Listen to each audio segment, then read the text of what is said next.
Hi, Riverside Unified Teachers. This is Christy Wong from Mountain View Elementary School, and today I want to show you some tips for grading your students' work in Google Docs. As we move on to distance learning, you're going to have more students turning things in on Google Classroom, and so these are just some tips for editing and replying and responding to student work. All right, I'm going to jump over here to an essay, a student essay, and I want to show you a few things that may be helpful. The first thing that you might need to know when you are grading student work is there's times where there might be, you might need to find certain words and things that are in their document. And so if you go down to edit and find and replace. Maybe I want to look at the citations and all the citations that they made with this particular author. I can type in the name and then I'm going to go to next. And then I can go through and look at, highlighted here in my text, all the instances that the students put in that author or that particular word. And so that allows me to take a look there. And then students, if they maybe make a mistake on an author's name that they've cited multiple times, they could type in a word to replace it with and then replace it in all of those instances, either by going individually or replacing all. So that's a helpful feature to know in Google Docs. Some other things that you may want to know is the version history. If you go to File and down to version history, you'll also see it when you look up here on the top where it says all changes saved in Drive. That's another way you can actually get to your version history, and it will pop up in a sidebar over here. And so I can actually look back and look at all the work that a student did, see when they started the essay, and see what they did step by step, how they continued to work on that. So that's real helpful. And if a student ever, maybe they made some mistakes and got to a version where maybe they deleted some stuff and didn't hit undo and they need to go back to a previous version, by simply clicking on a previous version and hit restore this version, they can get back to a previous version that they had worked on. It's also nice if you're working with partners to see if various people did things in it. You can look back at old versions if there were mistakes that were made. All right, we're going to also take a look here at an option that you have as a teacher. Over here on the right-hand side of your toolbar, you have a pencil.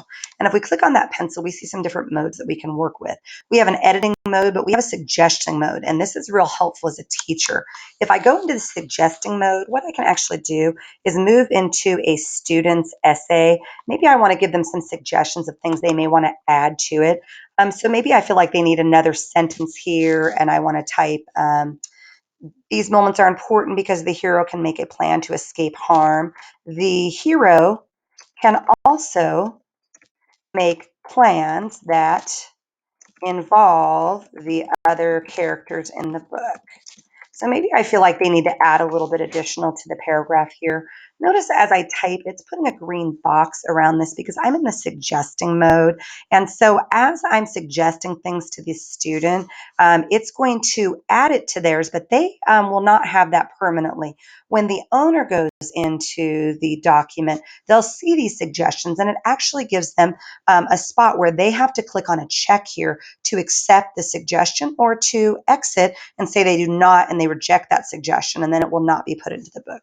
So this is just a nice way as teachers that you can go and make suggestions throughout without actually changing their document and giving them the option to see those. Another option that we have here is a comment button, and you'll see that button right up here on our toolbar. You'll also see it over here under insert and comment.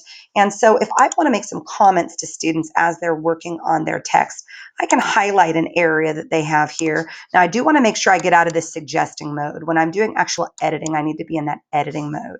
And so I could make a suggestion here, and maybe I want the student to be more descriptive. By selecting some text and then adding a comment, I can say, please be more descriptive in the text. And so I can leave that comment there for the student in their text. I want to talk a little bit about comments too, because we have a nice feature if we link over here to Google Classroom. And I'm going to link right here to a student's work that was turned in. And I maybe want to have some comments that I can reuse. When I get into my Google Classroom and into student work, you'll see over here that I have a couple of options here. I can add a private comment, or I can actually have a comment bank where I'm adding comments into a comment bank, and then I can continue to add those same comments and other students by clicking on a comment in my comment bank and adding it to the